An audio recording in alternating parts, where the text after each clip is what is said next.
नमस्कार। आज के इस विशेष विश्लेषण में हम बात करने वाले हैं एक ऐसी कहानी की जो सीधे दिल पर लगती है। एक ऐसी यात्रा जो शुरू तो होती है लगातार मिलने वाली असफलताओं और गहरी निराशा से, लेकिन खत्म होती है आत्मविश्वास की एक ऐसी चट्टान पर जिसे कोई हिला नहीं सकता।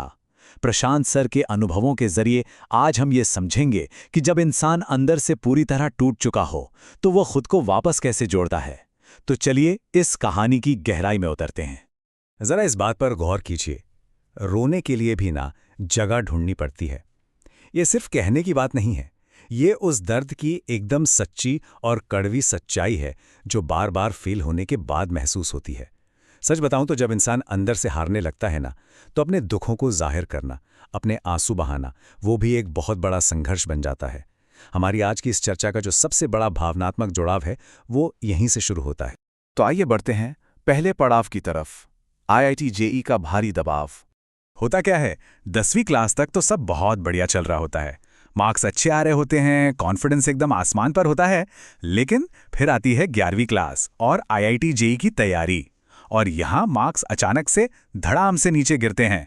ये एक दो बार का खेल नहीं होता, ये लगातार होने लगता है, और ये एक ऐसा झटका होता है जो किसी के भी होश उड़ाकर रख दे। जब मार्क्स ऐसे लगातार गिरेंगे तो दिमाग में क्या चलेगा? एक अजीब सा अंदर ही अंदर खोखला करने वाला संवाद शुरू हो जाता है। मैं तो किसी काम का नहीं, मुझसे तो ये होगा ही नहीं, आईआईटी मुझे माफ कर दो। सोचिए, जब ऐसी बातें दिन रात दिमाग में गूंजेंगी तो इंसान तो पूरी तरह टूट ही जाएगा ना। ऐसा लगने लगता है कि अब आगे जिंदगी में करने को बचा ही क्या है। एक ऐसा भंवर जहां से निकलने का कोई रास्ता नहीं दिखता। यहां से कहानी थोड़ा और दर्दनाक मोड़ लेती है। दूसरा हिस्सा, आंसुओं को छिपाना। हमारे समाज में एक बहुत ही पुराना डायलॉग है, लड़के नहीं रोते।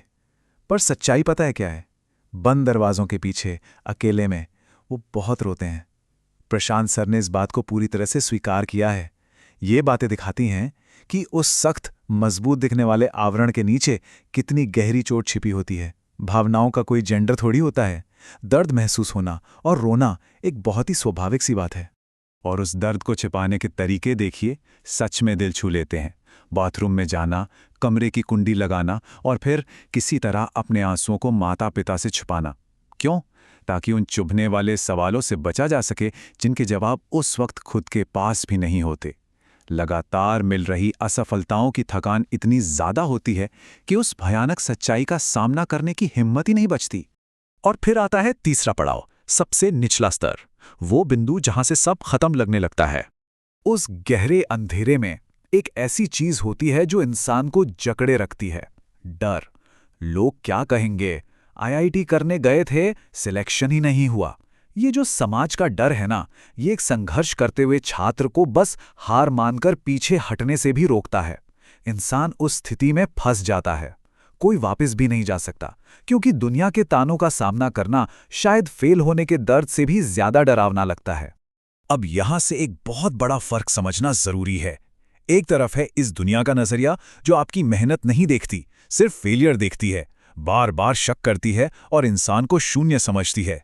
लेकिन दूसरी तरफ है एक आंतरिक नजरिया। अगर इस कठोर दुनिया में टिके रहना है ना, तो खुद पर बिना किसी शर्त के पूरा भरोसा करना ही होगा। दुनिया तो तब तक इज्जत नहीं देगी जब तक वो मजबूती खुद के अंदर से ना आए। चौथा हिस्सा, आत्मविश्वास का शीशा। मानसिकता में आया वो सबसे बड़ा बदलाव। अब आप सोचेंगे कि चलो, आत्मविश्वास लाने का फैसला कर लिया और सब चमत्कारिक रूप से ठीक हो गया। बिल्कुल नहीं। एक के बाद एक लगातार 7 मॉक टेस्ट्स में असफलता, सातों के सातों टेस्ट में नंबर कम। ये इस बात का सीधा सा सबूत है कि सिर्फ फैसला कर लेने से संघर्ष खत्म नहीं होता। असली परीक्षा तो उसके बाद ही शुरू होती है। लेकिन देखिए कि कैसे एक आम सी चीज प्रेरणा का सबसे बड़ा स्रोत बन सकती है। वही बाथरूम का शीशा, जहां कभी रो रोकर आंसू छिपाए जाते थे, अब वो जवाबदेही का, अकाउंटेबिलिटी का एक अखाड़ा बन गया था। उस शीशे के सामने खड़े होना, खुद की आंखों में आंखें डालना और पूछना, जिंदगी में आखिर चल क्या रहा है? ये एक बहुत बड़ी जीत थी। ये रोने से लड़ने की तरफ बढ़ाया गया एक बेहद मजबूत कदम था। इसके बाद आता है सबसे बड़ा फैसला। माता पिता का भरोसा टूट सकता है, रिश्तेदारों का भरोसा उठ सकता है, और हो सकता है ये दुनिया इस पूरे संघर्ष को बिल्कुल इग्नोर कर दे। लेकिन अपना खुद पर से भरोसा कभी नहीं टूटना चाहिए। बाहर से मिलने वाली मान्यता या वैलिडेशन पूरी तरह से सेकेंडरी है। जीवन में जो सबसे प्राथमिक और अजेय चीज है वो है अपना खुद का अटल आत्मविश्वास। 5वां और आखिरी पड़ाव, परीक्षा में सफलता। अगर इस पूरे सफर को हम एक टाइमलाइन में देखें तो सबसे पहले 11वीं क्लास का वो भयानक एकेडमिक झटका, फिर उन 7 लगातार मॉक टेस्ट्स की नाकामी और आंसू, उसके बाद आता है शीशे के सामने वाला वो पल जहां आत्मविश्वास बनाने का कठोर निर्णय लिया गया, फिर आईआईटी जेईई की परीक्षा को क्रैक करना और अंततः आईआईटी में अपनी सीट पक्की करना। ये सिर्फ कुछ घटनाओं का क्रम नहीं है, ये हार से जीत तक पहुंचने के दृढ़ संकल्प का एक जीता जागता नक्शा है। प्रशांत सर के अनुभवों से निकला ये अंतिम विचार बहुत ही जबरदस्त है। एक बार जब वो आत्मविश्वास आ गया तो बाकी सब कुछ अपनी जगह पर आ गया। और ये बिल्कुल सच है, जब हमारे अंदर का आत्मविश्वास मजबूती से स्थापित हो जाता है तो बाहर की परिस्थितियां अपने आप पक्ष में मुड़ने लगती हैं। असली बदलाव बाहर नहीं, इंसान के भीतर होता है। तो अब हमारे सामने एक बहुत ही गहरा सवाल खड़ा होता है। जब ये दुनिया असफलताओं को नजरअंदाज करती है और कोई साथ नहीं देता, तो क्या उस वक्त आपका आत्मविश्वास ही जीवन का लंगर बनेगा? जीवन के सबसे अंधेरे दौर में खुद का सबसे बड़ा सहारा बनना सिर्फ एक विकल्प नहीं है, ये एक परम आवश्यकता है। इस पर गहराई से विचार जरूर कीजिएगा। इस पूरी चर्चा का निचोड़ यह है कि सच्ची सफलता तो उसी पल शुरू हो जाती है जब बाहरी दुनिया के वैलिडेशन की जगह हमारी आत्मनिर्भरता और खुद पर विश्वास ले लेता है। आज के इस विश्लेषण में हमने देखा कि पूरी तरह टूटने के बाद भी खुद को वापस खड़ा करने की जो असली ताकत है वो कहीं और नहीं, हमारे अपने भीतर ही मौजूद होती है। उम्मीद है ये सफर और ये चर्चा आपके लिए भी बहुत प्रेरक रही होगी।